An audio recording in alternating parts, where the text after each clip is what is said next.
2026 ને આજનો વાર શનિવાર હું પરમાર રક્ષિતા વક્તવ્ય રજૂ કરીશ. સદા સૌમય શ્રી વૈભવે ઉભરાતી મળી માતૃભાષા મને ગુજરાતી. માતૃભાષાનો શાબ્દિક અર્થ માતા પાસેથી પ્રાપ્ત ભાષા એવો કરી શકાય છે. માતૃભાષા એટલે માતા સમાન. બાળકને માતા તરફથી મળેલી ભાષા એટલે માતૃભાષા. પરિવારમાં બોલાતી ભાષા એટલે માતૃભાષા.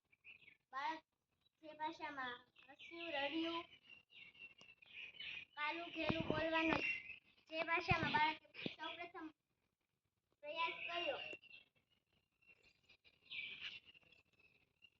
માતૃભાષા સાંસ્કૃતિક માધ્યમ છે.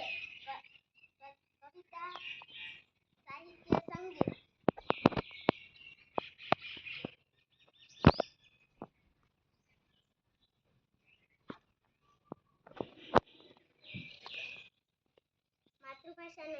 માતૃભાષાના માધ્યમ છે. રમતો ભમતો આવી ચડેલો એક ક્ષુલ્લક માણસ છું. આતમ જોઈ આગળ વધતી નૈયા તેમજ વારો છું. માતૃભાષાના અર્થ પ્રેમને અક્ષર તેડાવું છું. શબ્દદેહના મોતીને તો સાગરનો ગુમનારો છું.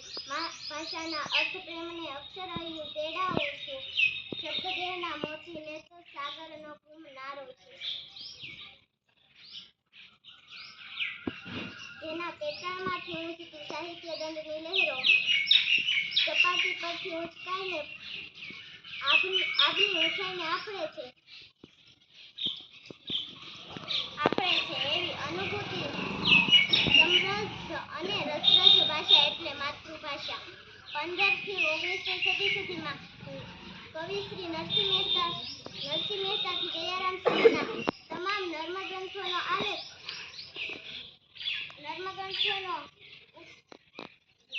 નિચોડ લોકબોલીમાં ગવાતો થયો.